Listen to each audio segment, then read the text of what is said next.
मेरा ताल्लुक़ सनत के शोबे से रहा है, तो उसमें जो कुछ भी मेरे तजुर्बे हैं मैं आपके सामने शेयर करता हूँ। जो ख़वातीन को सनत में कैसे आना चाहिए, सनत में क्या क्या स्कोपात हैं। अच्छा, जज़ाकल्लाह। तो हम सबसे पहले ये समझे कि इंडस्ट्रीज़ क्या है, सर्विस क्या है, बिज़नेस क्या है। ISB, इंडस्ट्री, सर्विस और बिज़नेस। हम किसी भी चीज़ को इंडस्ट्रीज नहीं बोल सकते, किसी की चीज़ को सर्विस नहीं बोल सकते, या ट्रेड नहीं बोल सकते। ISB एक क्लासिफिकेशन किया गया है, किसको इंडस्ट्री बोलना, किसको सर्विस बोलना और किसको ट्रेड बोलना।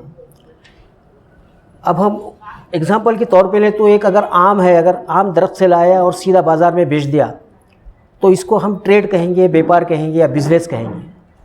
मगर उस आम को हमने जो है तो एक रसवंती खोली और एक रस सेंटर खोल के जो है तो जूस बार अगर खोला और वहाँ हम लोगों को रस पिलाने की जो खिदमत देने लगे तो उसको हम सर्विस सेक्टर में काउंट करते हैं। और इंडस्ट्रीज़ यानी एक चीज़ उसमें दूसरी चीज़ मिलाई जाए या उसको जोड़ा जाए या उसको प्रोसेस किया जाए और एक तीसरी चीज़ का प्रोडक्शन किया जाए तो उसको हम इंडस्ट्रीज़ कहते हैं। अभी गवर्नमेंट की जो स्कीमात है उसमें ISB सेक्टर को बहुत इम्पोर्टेंस है। हर ट्रेड को या हर बिज़नेस को जो है तो बहुत कई स्कीमें ऐसी हैं जिसमें लोन नहीं मिलता है, अगर लोन लेना है हमको तो ISB जो सेक्टर है, ये इसलिए पहले बता रहा हूँ कि अभी जो गवर्नमेंट की जो स्कीमात है उसके अंदर इंडस्ट्रीज़ कौन सी है, बिज़नेस कौन सा है और सर्विस कौन सी है। तो ये बात आपके समझ में आ गई कि अगर सीधा माल बाज़ार तैयार लेकर आए और उसको 2 पैसे मुनाफा लेकर बेच दिया जाए तो that is called trade. Business है, वो व्यापार है। और उसी को अगर हम खिदमत के शक्ल में अगर लोगों को देने लगे सेवाएं तो वो सर्विस सेक्टर में है। और कुछ मैन्युफैक्चर करके एक नई चीज़, तीसरी चीज़ बना रहे हैं तो वो हम इंडस्ट्रीज़ के सेगे में आते हैं और वो इंडस्ट्रीज़ के अंदर सरकार की जो प्रोविजंस है उसके अंदर उसको सहूलतें मिलती हैं। तो ये ISB का जो है सबसे इम्पोर्टेंट फैक्टर है कि गवर्नमेंट की स्कीमात का अगर हमको फ़ायदा लेना है तो ये ISB में जाना हमको बहुत ज़रूरी है। अगर हम कुछ दुकान चलाना चाहते हैं तो वो उसको जो है तो वो ट्रेड में आएगी, तो उसके लिए कौन सी स्कीमात है, कौन सी स्कीमात नहीं है, ये आप समझ पाएंगे आगे। ट्रेडिंग एक्टिविटी में जो है तो बहुत सारी चीज़ें आप जनरल जो भी देखते हैं, वेजिटेबल शॉप है, किराना शॉप है, जो भी ट्रेडिंग है वो सब इसके अंदर कवर होता है। सर्विस के सेगे में जो है तो आपके फ्लोर मिल है, ढाबा है, होटल है, पान का स्टॉल है, लॉन्ड्री है, इस तरीके की जो खिदमत, ज़ेरोक्स मशीन है, ये सारी चीज़ें जो है तो सर्विस के सेगे में आती हैं और बाकी सब इंडस्ट्रीज़ में आता है। इंडस्ट्रीज़ का इतना वाइड ये है कि हम जिधर भी नज़र घुमाएंगे हर चीज़ इंडस्ट्री से आई है। कोई भी चीज़ बगैर इंडस्ट्रीज़ की आ नहीं सकती हमारे पास।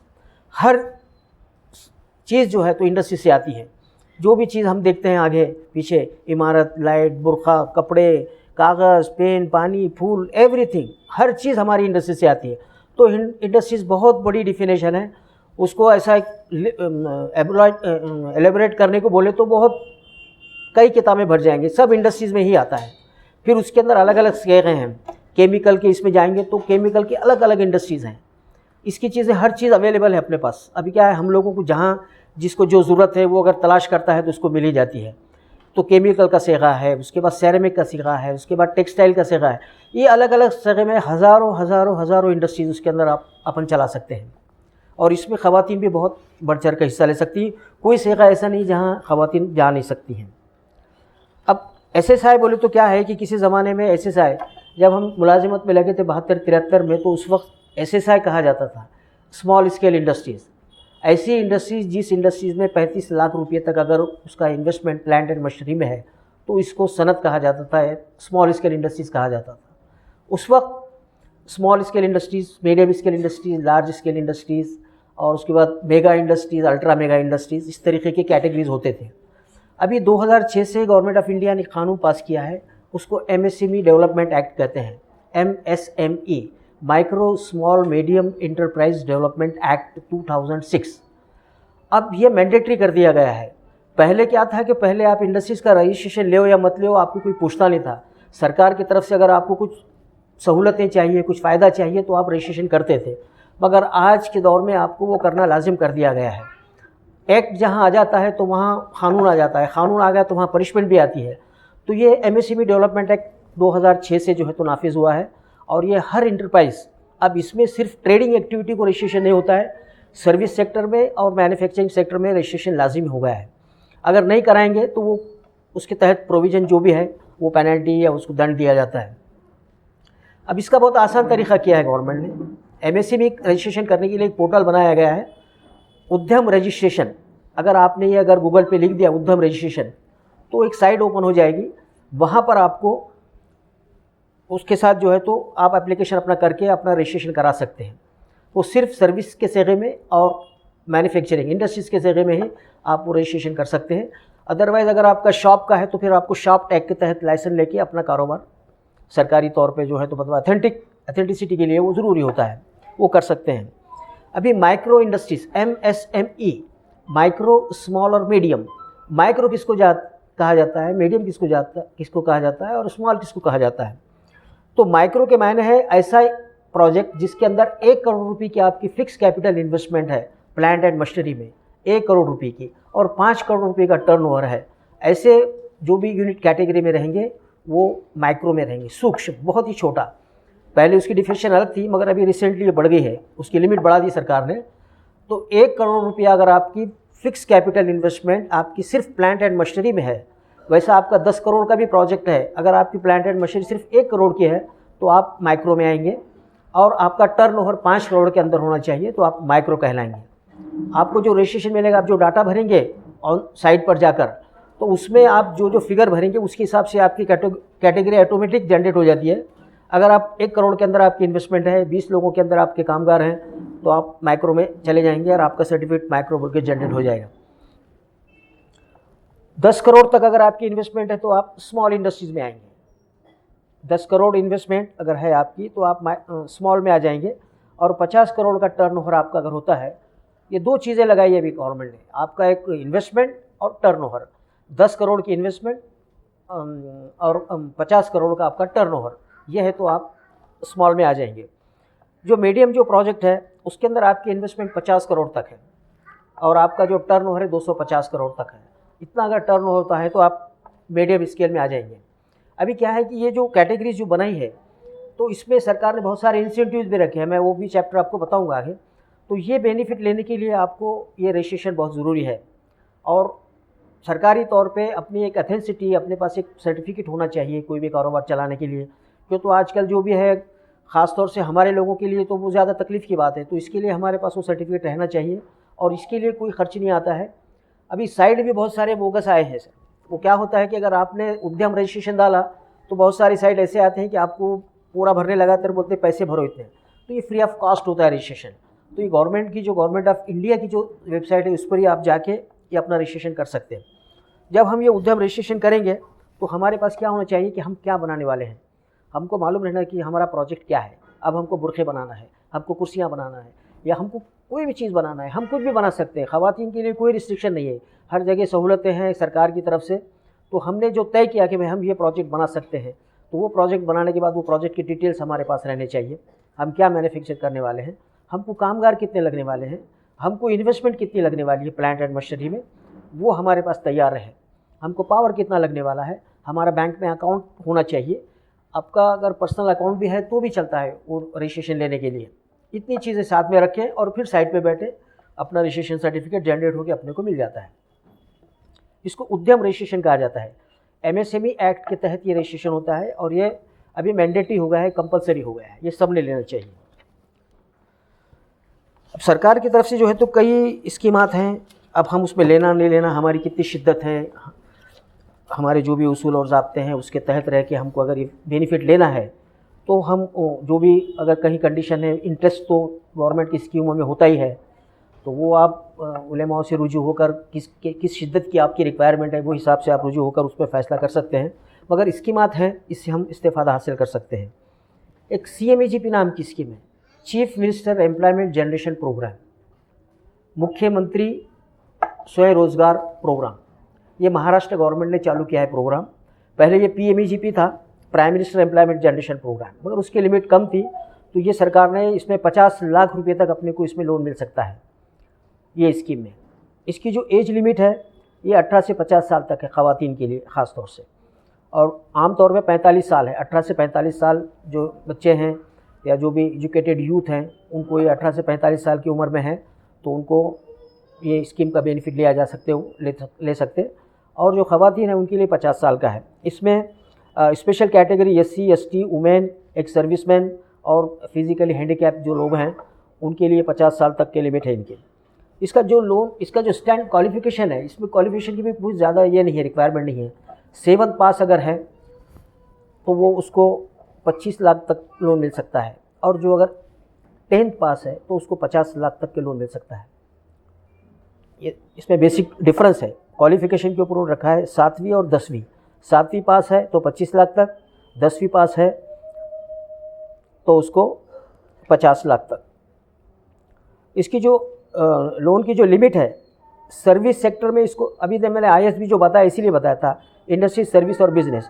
सर्विस एक्टिविटी अगर आपकी आती है तो आपको जो है तो 25 लाख तक लोन मिलेगा, और अगर आप इंडस्ट्री सेक्टर में है तो आपको 50 लाख तक लोन मिलेगा। आपकी खुद की जो इन्वेस्टमेंट रहेगी 5% अपनी खुद की रहेगी, और 10% जो है तो जनरल कैटेगरी में ख़वातीन के लिए 5% रहेगी। स्पेशल कैटेगरी में ख़वातीन आती हैं ये स्कीम में, CMEGP स्कीम में, तो इनको 5% भरना है और 95% लोन किसी बैंक से मिलता है। इसमें जो लोन का जो डिवाइडेशन है तो 50% लोन आपका फिक्स कैपिटल यानी मशीनों के लिए। अब समझ लीजिए कि आप सेवियों की मशीन डाल रही हैं, पप्पड़ की मशीन डाल रही हैं, या कुछ अचार की मशीन ला रही हैं, तो मशीनों के अंदर 50% इन्वेस्टमेंट रहेगी आपकी। अगर आपके पास जगह है और शेड वेड नहीं है तो वो शेड वो बनाने के लिए 20% रकम मिलेगी, और 30% रकम आपको वर्किंग कैपिटल के लिए मिलेगी। इस तरीके से ये 100% आपका ये रहेगा, आपको लोन मिलता है। इसमें गवर्नमेंट ने सब्सिडी भी रखी है। सब्सिडी यानी जो रकम वापस करना नहीं है सरकार को, उसको अनुदान बोलते हैं मराठी में। ये सब्सिडी जो है तो आम लोगों के लिए 15% है, ख़वातीन के लिए 35% है। इसकी स्लाइड भी है, मैं बाद में दिखाता हूँ आपको स्लाइड्स भी। तो ये 35% जो है तो आपको सब्सिडी मिलती है इसमें, अगर आपने लोन लिया तो। आपकी इंडस्ट्रियल एक्टिविटी होना ज़्यादा बेहतर है। सर्विस एक्टिविटी भी रही तो आपकी लोन लिमिट कम रहेगी। ये भी ऑनलाइन है, ये एप्लीकेशन भी ऑनलाइन करने का है। इसकी वेबसाइट भी है।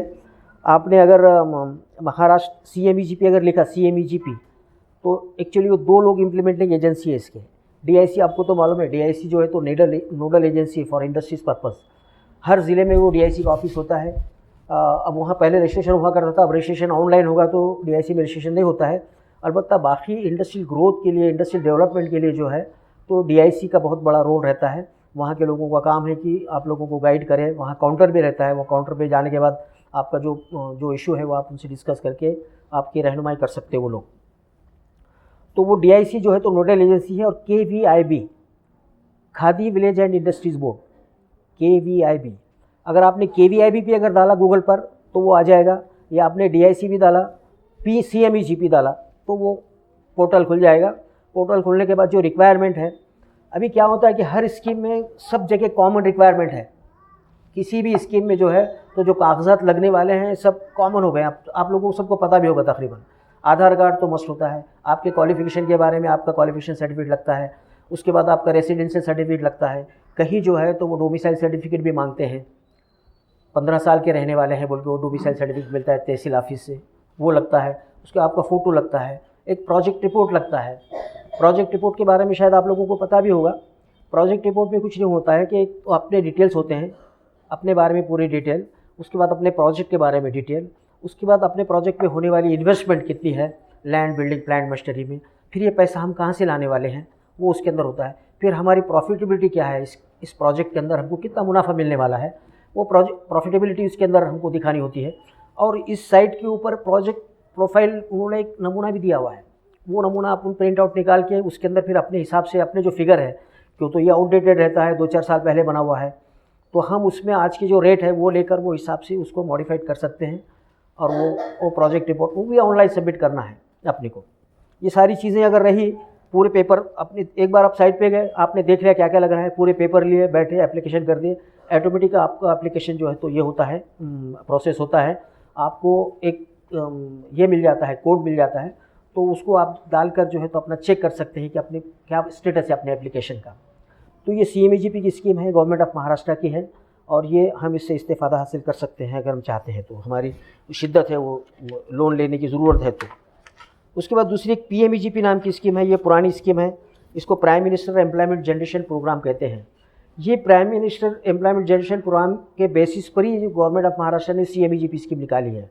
इसकी लिमिट 25 लाख की है और इसमें सिर्फ इंडस्ट्री सेक्टर को ही जो है तो लोन दिया जाता है, मैन्युफैक्चरिंग एक्टिविटी को ही लोन मिलता है, बाकी सर्विस सेक्टर को भी बंद कर दिया है।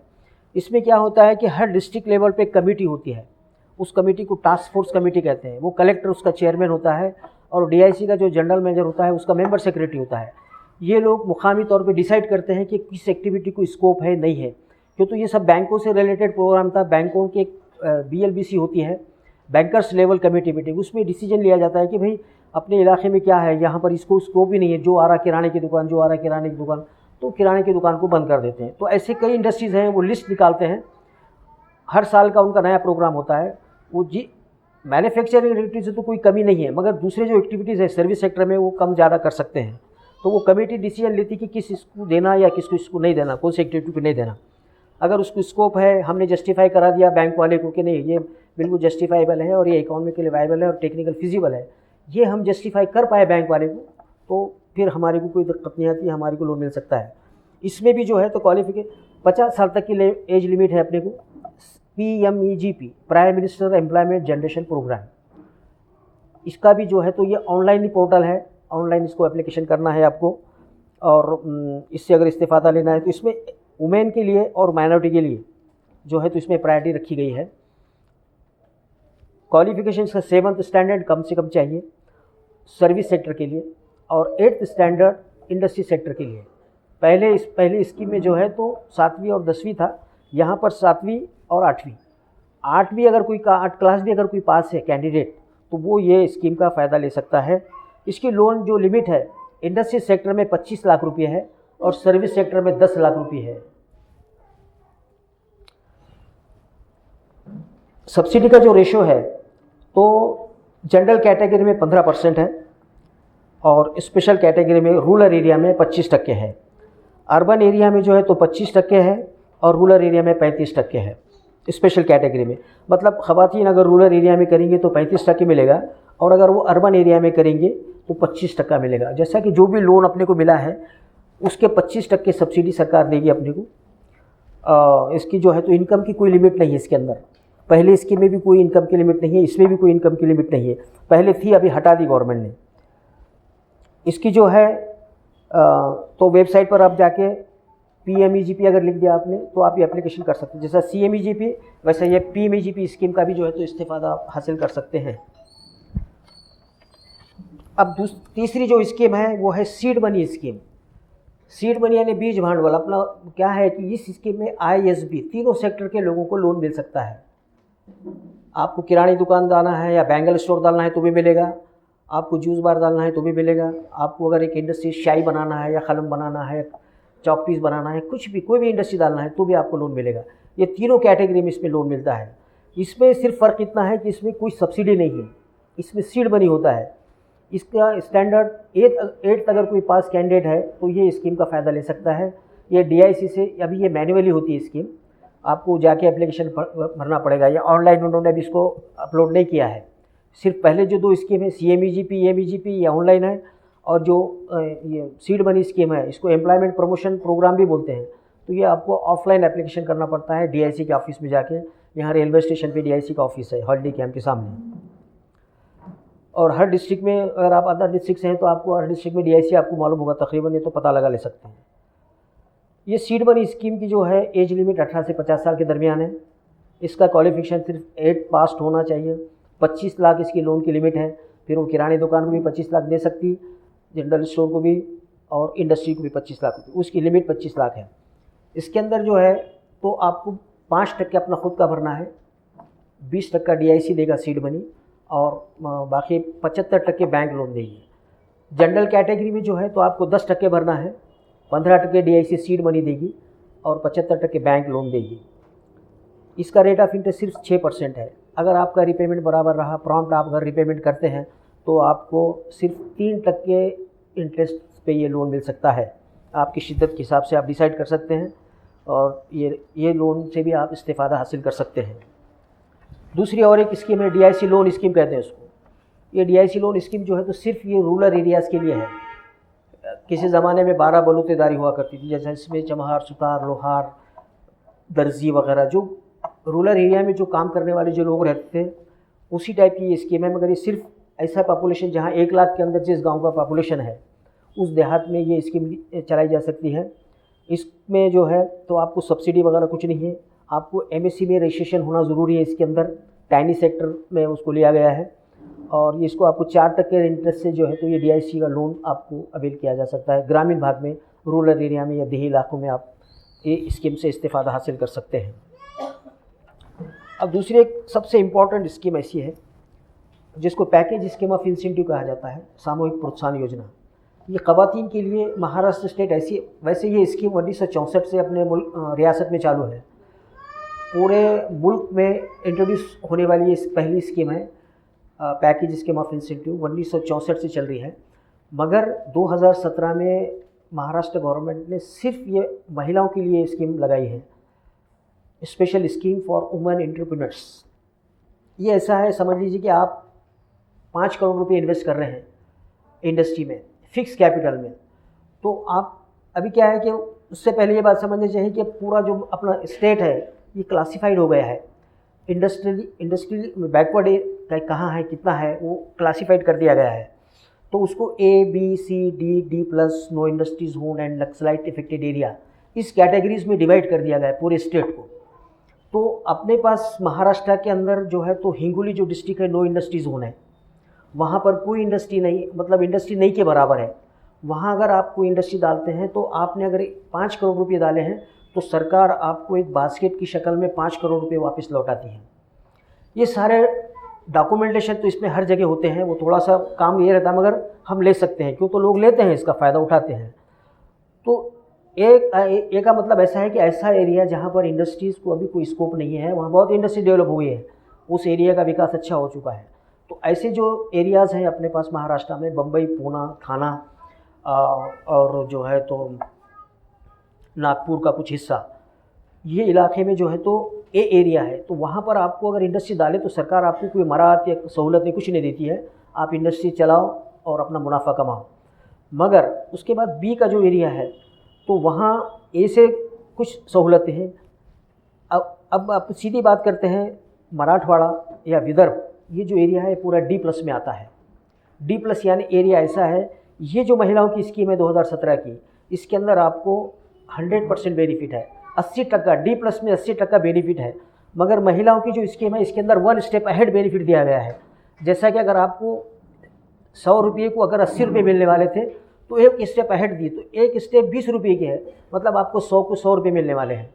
तो ये कैसी शक्ल में मिलेंगे? अब जो है तो अब सेल टैक्स तो रहा नहीं, अब GST है। तो GST 2 टाइप के GST होते हैं, एक स्टेट GST होता है और एक सेंट्रल GST होता है। तो सेंट्रल GST जो है तो वो छोड़कर स्टेट GST हमने जितना भी भरा है 100% हमको सरकार इस स्कीम के तहत वापस देती है। सबसे पहले हमको जो है तो हमको तो सब करना है, पूरा भरना है टैक्स, और वो बाद में रिफ़ंड लेना है। तो ये GST का एक रिफ़ंड है। उसके बाद अगर हम लोन लेते हैं तो सरकार उसमें आपको 5% इंटरेस्ट सब्सिडी देती है, तो वो 5% जो है तो आपको रिफ़ंड मिलेगा है। अब पावर टेरिफ सब्सिडी एक होती है। अभी ये जो इलेक्ट्रिक कंज्यूमर होते हैं, अभी there are 3 type of consumer, 3 नमूने के जो है तो कंज्यूमर होते हैं। एक डोमेस्टिक कंज्यूमर होता है, एक सर्विस बिजनेस कंज्यूमर होता है, कमर्शियल कंज्यूमर होता है, और एक इंडस्ट्रियल कंज्यूमर होता है। जो ड्यूटी का जो रेट रहता है तो इंडस्ट्रियल कंज्यूमर को सबसे ज़्यादा रहता है, वो 9% रहता है। तो ये 9% अपने को 10 साल तक माफ़ हो जाता है। तो ये एक उसकी ये है।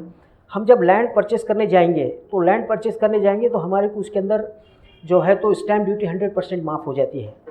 ये एक बेनिफिट है, इंटरेस्ट सब्सिडी का बेनिफिट है। पावर टेरिफ का सब्सिडी, उसके बाद पावर टेरिफ यानी क्या है, वो इसको क्या बोलते हैं, अभी जो रेट रहता है पावर का, जो रेट रहता है वो 4 पैसे यूनिट, 4 रुपया, 5 रुपया, 6 रुपया यूनिट रहता है। तो इसके अंदर हर यूनिट को 1 रुपया आपको बेनिफिट मिलता है, रिफंड मिलेगा पावर टेरिफ का। तो वो जो ड्यूटी है वो इलेक्ट्रिक ड्यूटी, पहले जो बताई वो इलेक्ट्रिक ड्यूटी है जो 9% रहती है, वो 10 साल तक माफ़ हो जाती है। और पावर टेरिफ सब्सिडी अपने को 3 साल तक मिलता है, 3 साल तक 1 रुपया पर यूनिट। ये सब मराठवाड़ा और विदर्भ के इलाके में बैकवर्ड एरिया है। अब ये जो स्कीम है ये 2022 में ख़त्म होने वाली है, मगर जब तक कि इसका नोटिफिकेशन नहीं आता है तब तक ये कंटिन्यू रहेगी। ये 2017 और ये पैकेज स्कीम ऑफ इंस्टीट्यूट मैंने जैसे बताया आपको कि 1964 से चालू है, तो इसके पहले एक 2013 की स्कीम थी। तो 13 की स्कीम में ज़्यादा बेनिफिट थे, तो वो बेनिफिट इस स्कीम को लागू किए गए हैं महिलाओं के लिए जो स्कीम बनाई गई है। तो इसमें अगर कोई इन्वेस्टमेंट करता है या एप्लीकेशन भी फाइल कर देता है एक 2, 3, 4, 6 महीने के अंदर उसके इन्वेस्टमेंट के लिए, तो वो उसका एप्लीकेशन एलिजिबल रहेगा और उसको तकरीबन 100% बेनिफिट उसको मिल पाएगा, यानी ये सारे बेनिफिट वो अवेल कर पाएंगे और 1 स्टेप अहेड बेनिफिट मिलता है उसको। अब जैसा जिसको 1 रुपया मिलेगा तो उसको 2 रुपये मिलेगा बेनिफिट पावर टेरिफ में। इंटरेस्ट सब्सिडी 5% है, वो पूरे देश में एक ही है, पूरे मुल्क में एक ही उन्होंने रखा है। 5% से ज़्यादा इंटरेस्ट सब्सिडी कहीं भी नहीं मिलेगी किसी भी स्कीम में। अलग अलग पॉलिसीज रहने दो, अभी जितने भी डिपार्टमेंट हैं हर स्कीम जो डिपार्टमेंट की अलग अलग पॉलिसीज रहती हैं, इंडस्ट्रीज़ के अलावा भी जो है तो एग्रोबेस है, टेक्सटाइल पॉलिसी है, उन सब में भी इंटरेस्ट सब्सिडी है, मगर सब मिला के 5% से ऊपर नहीं मिलेगी अपने को। ये एक बहुत बड़ा बेनिफिट सरकार की तरफ से दिया जाता है महिलाओं के लिए ख़ास तौर से। अभी फ़िलहाल अपने पास जो है तो महाराष्ट्र में पैकेज स्कीम ऑफ इंस्टीट्यूट 2019 चल रही है। अब ये 19 जो है स्कीम, ये 1 अप्रैल 2019 से लेके 31 मार्च 2024 तक चलने वाली है। अब इसमें तो क्या है कि इसमें परसेंटेज थोड़ा कम कर दिया गवर्नमेंट ने, हमारे पास 60-80% ही रखा है। मराठवाड़ा और विदर्भ के कुछ ज़िले और कोंकण के 1-2 ज़िले, सब में मिला के 80% जो है तो अभी भी बेनिफिट हम लोगों के लिए अवेलेबल है। अगर हम land, building, plant and machinery इसके अंदर जो कुछ भी इन्वेस्टमेंट करते हैं और ये सब लीगल रहे, हमारे पास ऑथेंटिसिटी रहे, ऑथेंटिक डॉक्यूमेंट रहे, तो हम इस स्कीम का इस्तेफ़ादा हासिल कर सकते हैं। और ये बहुत लोग इसका फ़ायदा उठाते हैं, मेजॉरिटी लोग, जिन लोगों को मालूमात है और जिनको मालूमात नहीं, वो मालूमात लेकर इसका फ़ायदा उठा सकते हैं। अब उसके अलावा जो है तो ऐसे कई कॉरपोरेशन हैं जो इंडस्ट्रियल डेवलपमेंट में या एंटरप्रेन्योरशिप डेवलपमेंट में या जो है तो बेरोज़गारों को रोज़गार दिलाने में काम करते हैं। एक MIDC आपने सबने नाम सुना है, अपने पास भी MIDC है, महाराष्ट्र इंडस्ट्रियल डेवलपमेंट कॉरपोरेशन। अभी ये जो कॉरपोरेशन है इसका काम क्या है कि लैंड एक्वायर करना, लैंड एक्वायर करके डेवलप करना, डेवलप करके वहाँ पूरा इंफ्रास्ट्रक्चर खड़ा करना, लैंड, उसके बाद स्ट्रीट लाइट हो, पानी हो, सड़कें हो, सब पूरा बनाना और वो इंडस्ट्रीज़ को अलॉट करना, ये MIDC का काम है। ये महाराष्ट्र की सबसे बड़ी यानी उसको श्रीमंत महामंडल है, ये सबसे बड़ी कॉरपोरेशन है ये।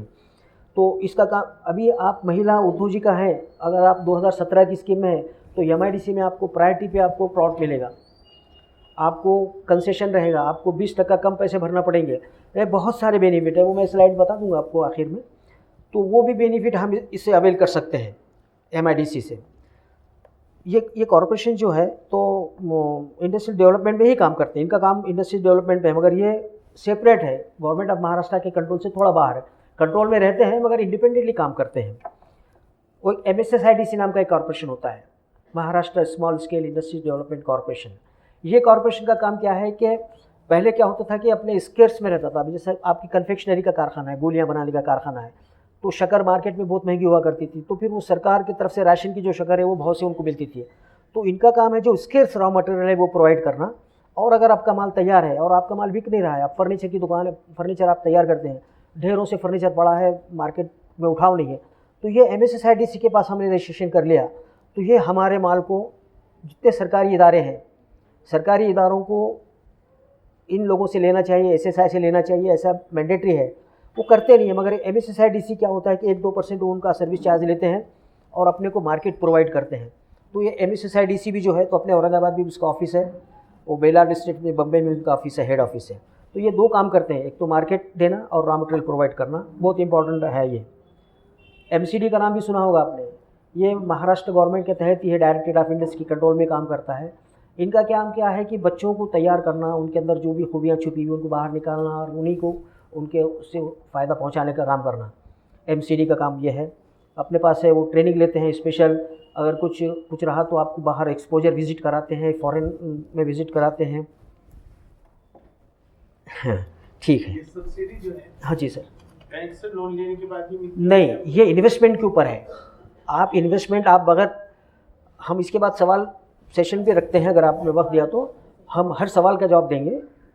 तो आपकी इन्वेस्टमेंट होना चाहिए, मगर आपको जस्टिफाई करने को होना कि ये पैसा मैंने कहाँ से लाया और कैसा इन्वेस्ट किया। आप जस्टिफाई करेंगे ऑफिशियली तो you are entitle for that.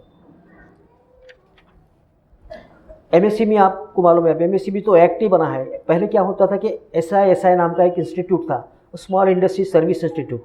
इनका काम था कि नए नए प्रोजेक्ट क्रिएट करना, ढूंढना, उसके सब पूरा तैयार करना, प्रोजेक्ट रिपोर्ट बनाना, लोगों को गाइड करना। चिकन ठाणे में उनका एक ऑफिस है, वो एमएसएमई का ऑफिस है और वो मिनिस्ट्री ऑफ इंडस्ट्री के तहत काम करता है।